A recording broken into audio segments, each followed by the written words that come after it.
यहाँ पे आजकल गरीबी और स्ट्रगल बिकने लगा है, तो लोग अपने फेक स्ट्रगल और फेक डीप जर्नी भी बताते हैं।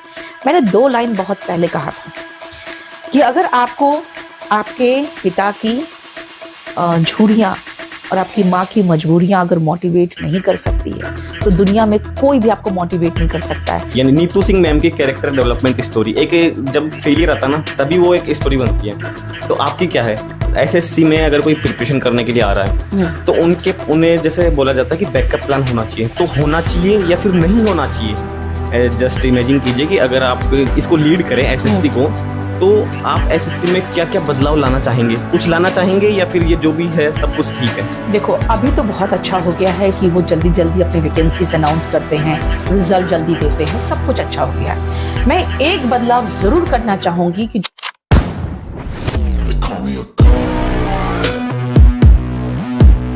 Hello everyone, this is RJ Mohit. Welcome to my YouTube channel. आज हमारे साथ है India's most popular English teacher Neetu Singh ma'am. Ma'am welcome आपका हमारे यूट्यूब चैनल पे। थैंक यू सो मच, आपने अपना कीमती समय हमें दिया।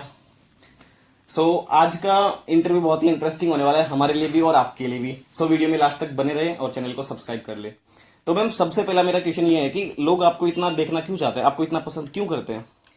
मुझे तो नहीं पता, मुझे लगता है कि मैं कहीं ना कहीं उनके मन की बात कहती हूँ, या फिर मुझे महसूस होता है कि मैं आप स्टूडेंट्स के साथ रह रखे मैं आपके मन की बात समझने लगी हूँ, और हमेशा अच्छा लगता है जो कोई आपके मन की बात समझे। तो मैम जैसा कि देखा जाता है कि आप बॉयज की जो फीलिंग्स है उनको अच्छे से समझते हैं, तो आपको क्या लगता है कि बॉयज ज्यादा इमोशनल होते हैं या फिर गर्ल्स ज्यादा इमोशनल होती है?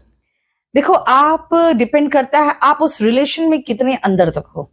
जितने अंदर होगे उतने इमोशनल रहोगे। मैंने बहुत सारे लड़कों को देखा है बहुत ही ज्यादा रोते हुए किसी लड़की को के लिए, और वो लड़की को कोई फर्क नहीं पड़ रहा है। तो यहां पर लगता है बॉयज बहुत इमोशनल हो गए हैं, और लड़के जब रोते हैं ना तो वो ज्यादा दिखता है।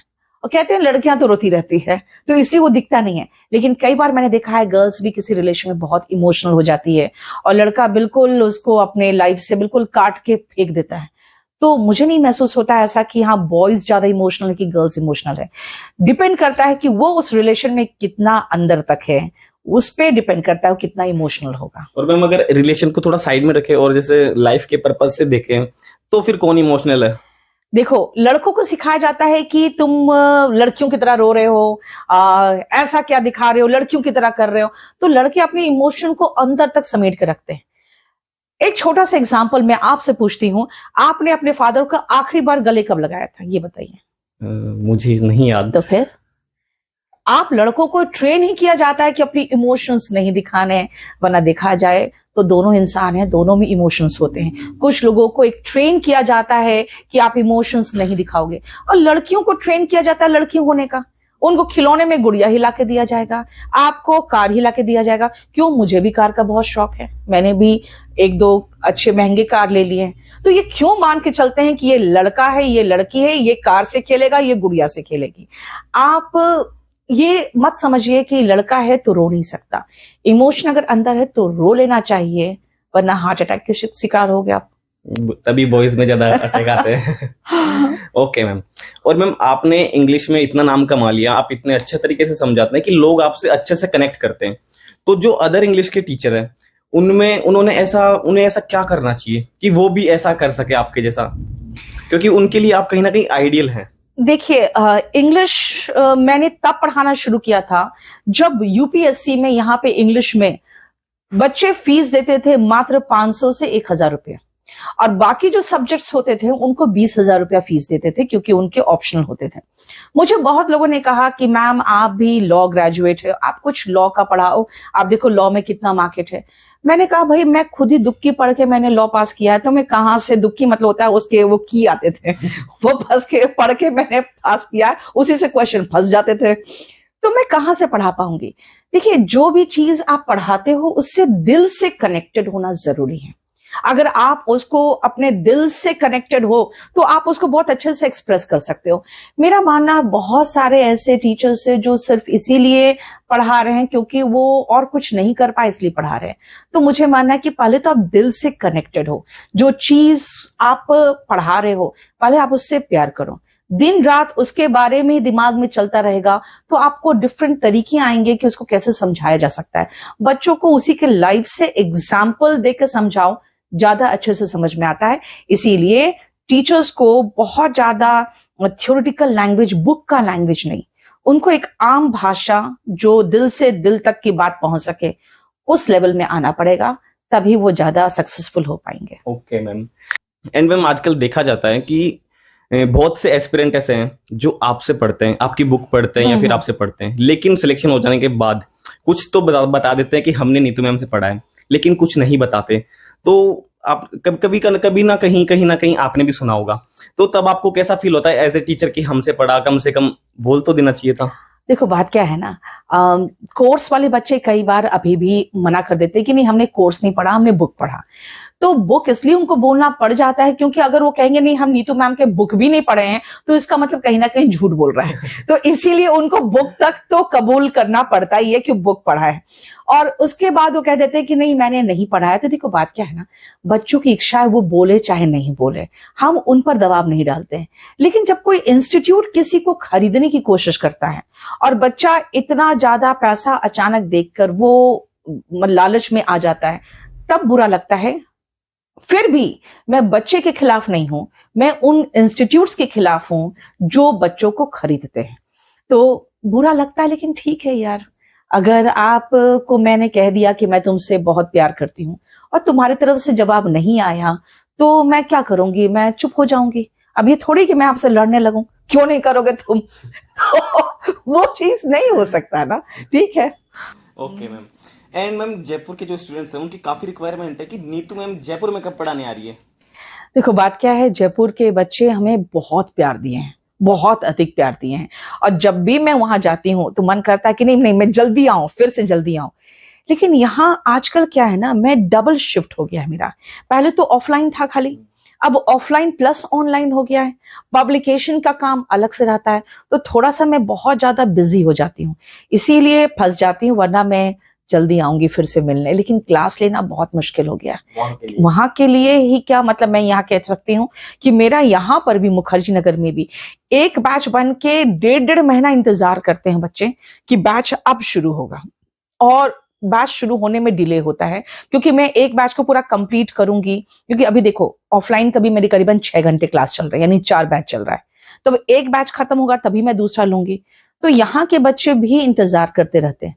तो मेरा मानना है कि राजस्थान के बच्चे पढ़ने में अच्छे होते हैं, मेहनती बहुत जबरदस्त होते हैं, इंग्लिश में हाथ तंग होता है। तो अगर वो जयपुर आते हैं तो मैं अपनी बेस्ट टीचर वहां भेजती हूँ, और अगर दिल्ली आ जाए तब तो मोस्ट वेलकम, सोने पे सुहागा हो जाएगा। यहाँ का थोड़ा पानी वगैरह तो ठीक नहीं। देखो मैं एक बताती हूँ, कभी कभी बच्चे आते हैं कहते हैं मैडम पानी में बहुत प्रॉब्लम, यहाँ का खाना नहीं अच्छा। मैंने कहा यार तुम दामाद बन के थोड़ी आए हो तो यहाँ पे स्टूडेंट हो 9 महीना, तुम बिल्कुल ऐसा स्टूडेंट रहो। एक बात बताओ, आपने पहले के जमाने में राजा वगैरह का देखा था? राजा राजमहल में रहते हैं, कितने सोने के थाली में खाते थे, लेकिन वो अपने बच्चों को शिक्षा लेने के लिए जंगल भेजते थे, जहां पे वो अपने गुरु के लिए भिक्षा मांग के लाते थे।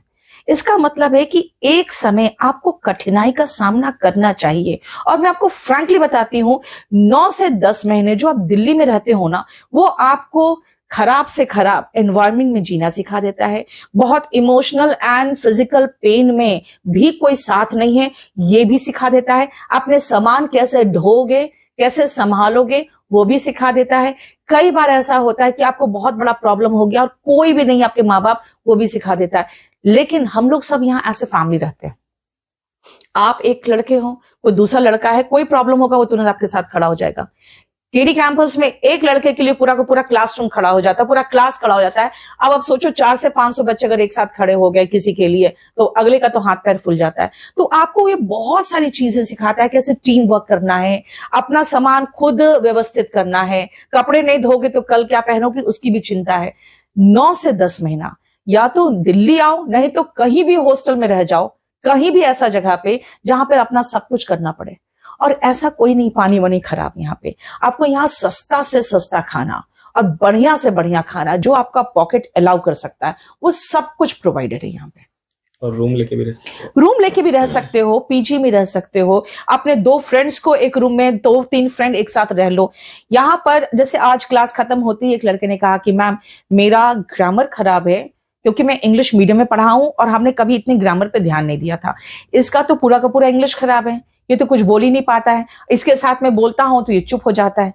तो ये देखो, वो आके मुझे शिकायत किया उस लड़के का जो कभी भी जिंदगी में 2 शब्द इंग्लिश नहीं बोला होगा, लेकिन ये भी कोशिश कर रहा है और वो भी मुंह खोलने की कोशिश कर रहा है। तो ये सब माहौल भी आपको तब मिलेगा जब आपके साथ कोई ऐसा फ्रेंड हो जो आपका प्रॉब्लम समझे, वरना आप कहीं किसी के सामने इंग्लिश बोलने की कोशिश करो, रॉन्ग बोलोगे, वो हंस देगा, होता है ना। तो आपको ऐसे फ्रेंड्स भी तो नहीं मिलेंगे ना जो आपको मोटिवेट करे बोलने के लिए, साथ में रहे, आपके साथ क्वेश्चन सॉल्व करे। ऑनलाइन क्लासेस मैं भी लेती हूं, मेरा भी बहुत बढ़िया चलता है ऑनलाइन, लेकिन मैं एक चीज मानती हूं कि ऑनलाइन में आपको पता ही नहीं कि कंपटीशन कितना है। आपसे आधे समय में अगला स्टूडेंट क्वेश्चन सॉल्व करके रख दे रहा है और आप अपना क्वेश्चन सॉल्व कर लिए, 1 मिनट में आपको लगता है कि हम तोप हो गए, हमसे देखो आंसर निकल गया। तो कंपटीशन किस लेवल का है आपको तब पता चलता है जब आप घर से बाहर निकलते हो और वैसे माहौल में तैयारी करते हो। Okay ma'am. एंड मैम, जब एनवायरनमेंट की या प्रिपरेशन की बात चल रही है तो एसएससी में कब और किसे सफलता मिलती है? कोई भी जरूरी नहीं है कि आप टॉपर रहो जिंदगी में, कोई जरूरत नहीं है। कोई जरूरी नहीं कि आप इंग्लिश मीडियम के हो, अच्छे स्कूल से, इसकी भी कोई जरूरत नहीं है। आप कंसिस्टेंटली तैयारी कर रहे हो, आप 9 महीने तक कोचिंग झेले हो। मैं बच्चों को कहती हूँ झेलना, कहते मैम इतना बढ़िया पढ़ाते हो, हम झेल थोड़ी रहे। मैंने कहा बेटा, झेलना का मतलब हुआ कि 9 महीने बारिश हो, दोपहर में गर्मी हो, खाना नाश्ता नहीं आया हो, खाना नहीं आया हो, कुछ भी हुआ हो, कोई भी प्रॉब्लम हुआ हो, आप क्लास आए हो। 9 महीने तक आपने मेरा जितना टफेस्ट चैप्टर है वो भी झेल चुके। क्या आप 9 महीने रेगुलरिटी मेंटेन किए हो? बेटा, जो रेगुलर क्लास कर रहा है इसका मतलब है कि उनमें कंसिस्टेंटली मेहनत करने की क्षमता है। 1 साल लगातार ढंग से मेहनत कर लो, टारगेटेड तैयारी, और जैसे तैयारी होनी चाहिए। ये नहीं कि कुछ भी पढ़ रहे हो, ऐसा नहीं। आप कुछ भी पढ़ते रहोगे तो सिलेक्शन किसी एग्जाम में नहीं होगा। टारगेटेड तैयारी, क्या पढ़ना है, कैसे पढ़ना है, इस हिसाब से आप सही रास्ते पे मेहनत करो। 1 साल जम के एकदम सक्सेसफुल होके, कोई जरूरी नहीं है कि आपका बैकग्राउंड कैसा है।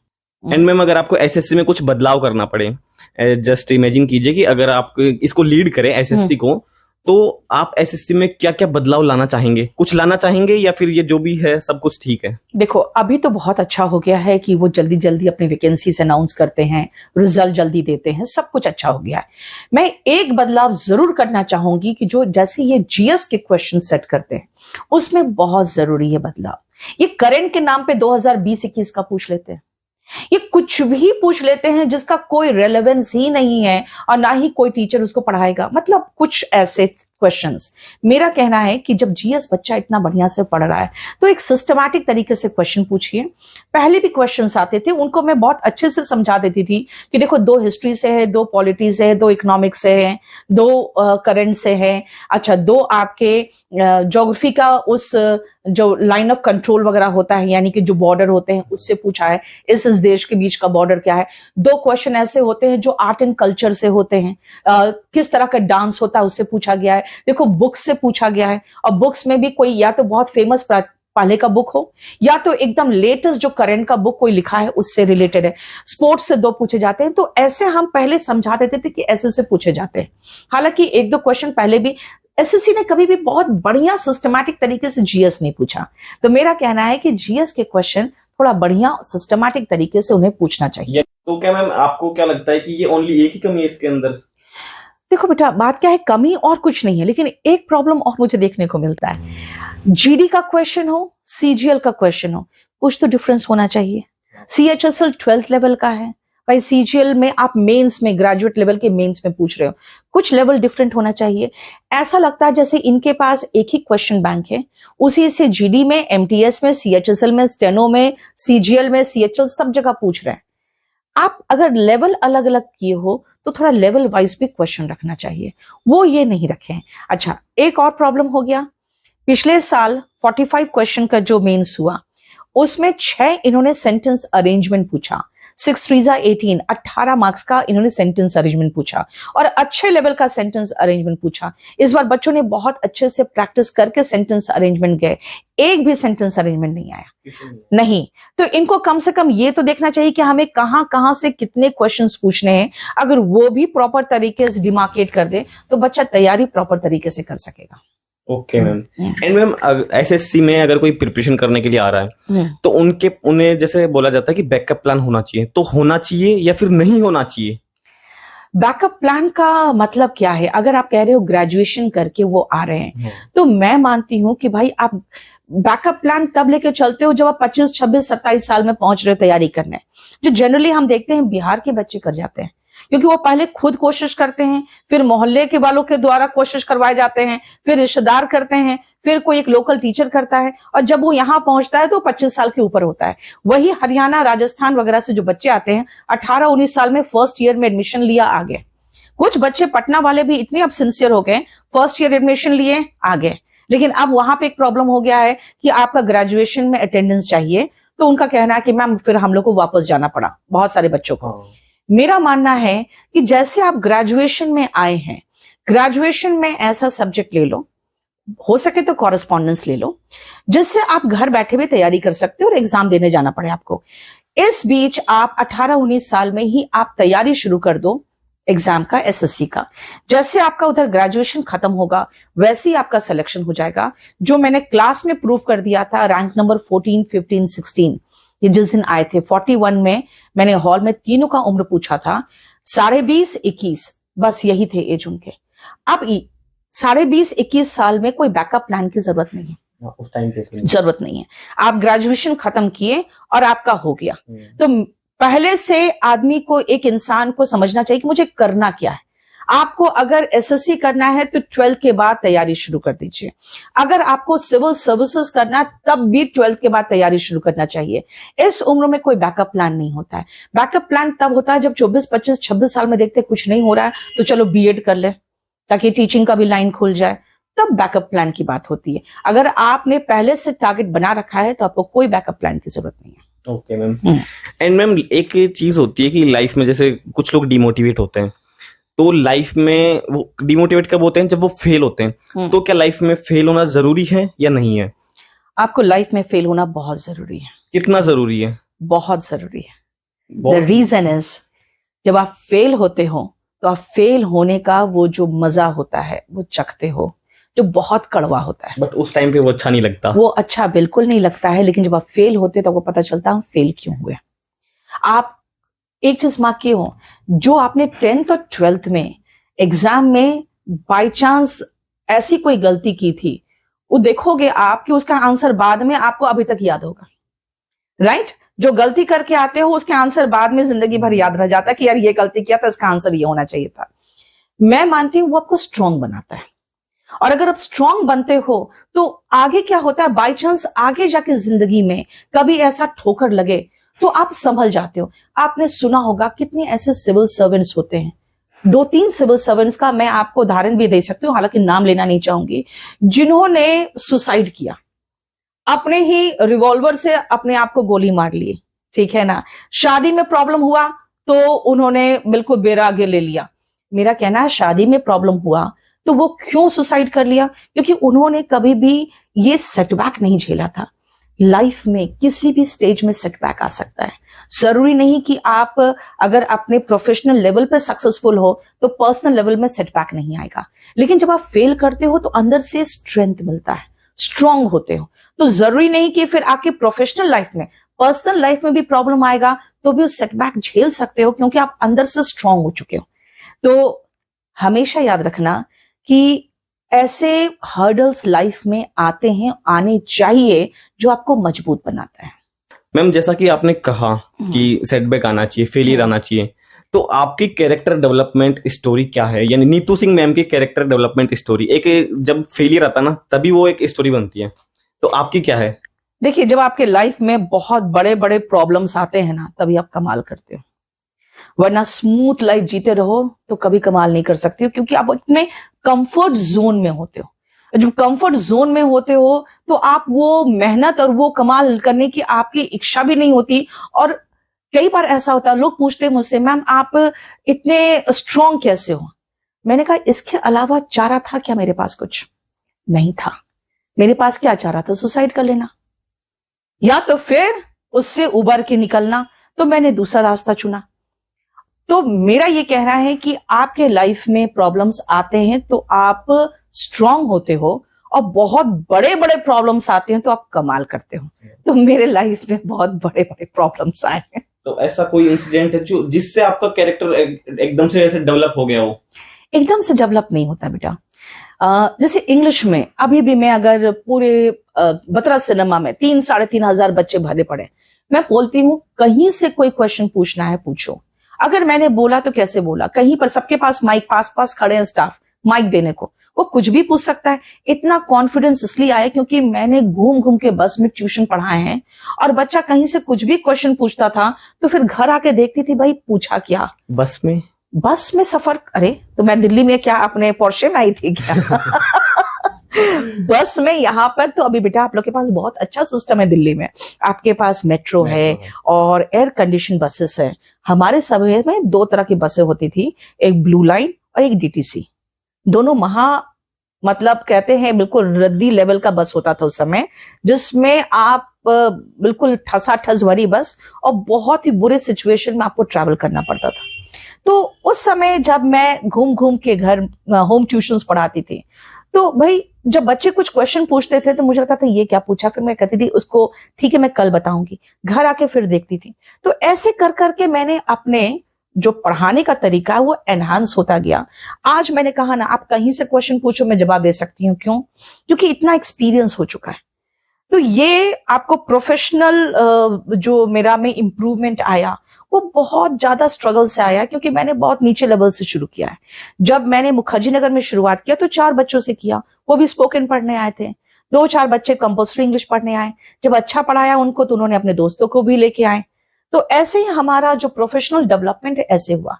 पर्सनल डेवलपमेंट, जब लाइफ में सेटबैक आया और पर्सनल लाइफ में भी सेटबैक आया, उसमें प्रोफेशनल भी सेटबैक आया, तो दोनों को एक साथ संभालना। आप कहते हैं ना पूरी दुनिया से लड़ सकते हो, अपने परिवार में नहीं लड़ सकते। अपनों से लड़ना वो बहुत पेनफुल होता है, लेकिन उस समय मैंने वो भी किया।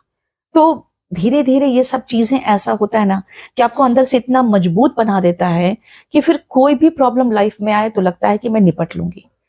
और एक ही चीज है, याद रखना, लाइफ है तो प्रॉब्लम सॉल्व हो जाएगा, और अगर प्रॉब्लम इतनी बड़ी है कि वो आपके लाइफ को ही खत्म कर दे तो फिर किस बात का टेंशन, खत्म मामला सब। तो इसीलिए तो फिर अगर आप लाइफ जी रहे हो, जिंदा हो, तो प्रॉब्लम आया है तो वो जाएगा। 2 आप प्रोवर्ब्स याद रखना, दिस टू शैल पास, ये भी गुजर जाएगा, है ना। तो इसीलिए बहुत ज्यादा टेंशन में मत आओ कि हाय राम अब क्या होगा, दिस टू शैल पास। दूसरा है every good thing will and one day. इसीलिए अगर आपके पास बहुत अच्छी चीजें आ गई, बहुत पैसा आ गया, बहुत सक्सेसफुल हो गए, तो घमंड भी मत करो, क्योंकि हर चीज यहाँ पे क्या है, वक्त के साथ खत्म भी हो सकता है और हो जाता है। बड़े बड़े राजा नहीं रहे तो हम क्या चीज है ना। हाँ, वो एंड मैम एक टाइम के बाद जैसे आपका स्ट्रगल रहा, ये जो भी आपकी जर्नी रही, जैसा कि आपने बताया बहुत से सेटबैक आए, प्रॉब्लम्स आई, तो उस टाइम पे कहीं ना कहीं सबके माइंड में एक आता है कि एक दिन हमारे साथ अच्छा होगा तो हम भी थोड़ा एंजॉय करेंगे, लाइफ में अच्छा फन होगा। तो जैसे अभी आपका बिजी शेड्यूल है, आप पूरा दिन काम, वो एक तरह से जॉब है, तो कभी आपको नहीं लगता कि कभी आपको भी थोड़ा एंटरटेनमेंट ये सब करना चाहिए? देखो, बहुत सारे लोग मुझे कहते थे कि मैम आप सिंगापुर जाओ, आप ऐसी जगह पे जाओ घूमने, आप कहाँ झूठ मूठ का ये दिन रात क्लास लेना। तो बेसिकली, और कुछ हमारे ऐसे लोग भी हैं आसपास जो इस तरह से लाइफ एंजॉय करते हैं, तो उन्होंने मुझे कहा। फिर मुझे लगा यार, मेरा 7 दिन की छुट्टी हुई, मेरी अभी हाल फिलहाल भी छुट्टी हुई 7 दिन की, छठ और दिवाली में, तो मैंने क्यों नहीं प्लान बनाया पहले से मैं कहीं जाने का।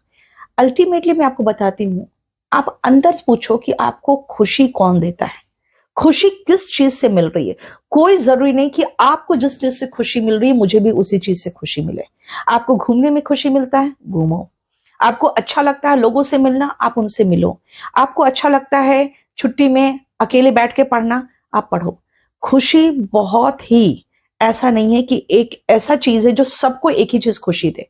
आपके पास अच्छी गाड़ी है देख के मैं भी खरीद ले रही हूं, जिंदगी भर उसका ईएमआई भरूंगी, है ना। आपके पास बहुत अच्छा आलिशान मकान है, मेरी औकात नहीं, फिर भी मैंने खरीद लिया कि शायद मुझे खुशी दे, वो तो मुझे और पेन देगा क्योंकि हर महीना वो मेरा ईएमआई बहुत काटेगा। तो खुशी is something that is related to person relate करता है। ओके, ठीक है, इट डिफर्स सिचुएशन पर निर्भर करता है ये भी।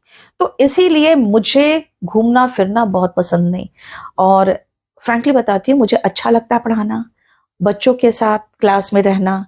रात में अगर 2-3 पेज मैंने लिख लिया अपनी किताब का, कुछ नया कंटेंट्स बना लिया, वो खुशी देता है। तो 7 दिनों के बाद मैंने बोला भी अपने स्टाफ से कि भाई मुझे ना बहुत खुशी महसूस हो रही, कल से जाऊंगी मैं क्लास लूंगी। तो कहता है आपके अंदर कैरेक्टर में ही वो मजदूरी आ गई है। फाइन, डजंट मैटर, मुझे खुशी देता है। I love my work. और मैम जैसा कि अभी आप बता रहे थे आप पूरा दिन बिजी रहते हो ना, कभी छुट्टी नहीं लेते, तो मैम आपने इस टाइम में अपनी बुक कैसे लिखी? बुक तो मैंने फर्स्ट वॉल्यूम देखोगे ना, वॉल्यूम 1, उसमें मैंने लिखा हुआ है आगे 2 line, dedicated to my beloved son whose time I stole to write this one। क्योंकि उसको सुलाने के बाद बगल में तकिया रख के उसको फील होता था मम्मी सोई है, और मैं जाके किताब लिखती थी। उसके बाद फिर वॉल्यूम 2 जो मैंने लिखा है उसको मैंने लिखा है जब केडी कैंपस बना उसके बाद थोड़ा सा टाइम मिला, रात में मिलता था तो लिखती थी मैं। क्लास नोट्स जिस समय लॉकडाउन लगा उस समय बच्चों को पढ़ाने के लिए स्मार्ट बोर्ड लगाया मैंने, तो उसके लिए जो पीडीएफ बनाया तो उसी को इंप्रूवमेंट करते करते क्लास नोट्स बनता गया। वो कैप की बुक जो लॉकडाउन के बाद में पटना वगैरह जाने लगी थी 2 दिन के लिए, तो मैं वहां जब रात में शाम को बैठती थी, अकेले ही रूम में रहती थी मैं, तो शाम को पूरा अच्छे से किताब लिखना शुरू हो गया था। तो एक सिस्टमैटिक तरीके से एक फॉर्मेट में आना शुरू हो गया, तो फिर काम आगे बढ़ गया। और अभी भी रोज रात में 2-2.5 पेज 3 पेज लिख के सोती। अब तो आपकी बुक कंप्लीट हो गई ना, अब आप क्या लिख रहे हैं? अब फिर से एक स्पोकन का बैच शुरू किया है मैंने, तो उसमें मुझे महसूस हुआ कि भाई जो स्पोकन की किताब है वो तो उनको मिल चुका, उसका पूरा वीओडी मिल गया, उनको पूरा रिकॉर्डेड बैच मिल गया, तो मैं कुछ नया सेंटेंस नहीं दूंगी तो मजा नहीं आएगा। तो फिर उसका मटेरियल लिखने लगी मैं। उसके बाद 2019 से 2022-23 तक के जो क्वेश्चन पेपर आए हैं उनको भी मैंने अलग अलग करना शुरू किया और चैप्टर वाइज बनाना शुरू किया। तो काम बहुत है यार, आप अगर चाहो तो अगले 10 साल तक के लिए मैं काम बता दूं कि क्या मुझे करना है। मैम लाइफ में स्पिरिचुअल ग्रोथ क्यों जरूरी है? देखो एक चीज है, अगर आप कहोगे कि नहीं हम बैठ के पूजा कर रहे हैं तभी हम भगवान को पूज रहे हैं, भगवान ने आपको जब भेजा है इंसान के रूप में, आपके पास प्रॉपर तरीके से काम करने के लिए हाथ पैर है, आप किसी को हेल्प करो, आप कोई कंस्ट्रक्टिव काम करो, कुछ ऐसा करो कि आप रहे चाहे नहीं रहे वो इस दुनिया में हेल्प करने के लिए लोगों को रहेगा। तो मुझे मानना है कि आप को भगवान आपसे नाराज नहीं होंगे। जैसे मैं भी बहुत कम पूजा पाठ करती हूँ, जिस समय पूजा करती हूँ तो अच्छे से पूजा करती हूँ, लेकिन मैं हमेशा एक चीज ध्यान रखती हूँ कि मैं कुछ अच्छा काम करूं, दूसरों के भला के लिए कुछ करूं, और जो कहते हैं चैरिटी वर्क उसमें भी इंक्लूड करूं अपने इंस्टीट्यूट को, खुद को, अपने आसपास के लोगों को। और ठीक है भले पैसा मेरा लगता है, लेकिन मेरे सारे स्टाफ बहुत मन से वो काम करते हैं। जब भी कोई इस तरह के चैरिटी वर्क होता है सब लोग अपना पूरा कंप्लीट हार्ट एंड सोल से काम करते हैं। तो मैं मानती हूं कि स्पिरिचुअलिटी जरूरी है सिर्फ इसीलिए क्योंकि आप इंसान हो, इंसान के रूप में दूसरे इंसान का भलाई करना है, ये स्पिरिचुअलिटी है।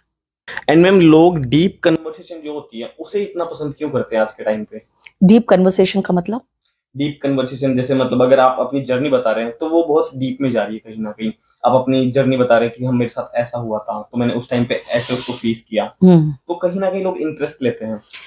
देखो आजकल क्या है ना, बहुत सारे मैं लोगों को देख रही हूँ जिनके लाइफ में कोई स्ट्रगल नहीं रहा है और उन्होंने किसी और प्लेटफॉर्म का इस्तेमाल करके सक्सेसफुल हो गए हैं, वो भी बहुत डीप जर्नी बताते हैं।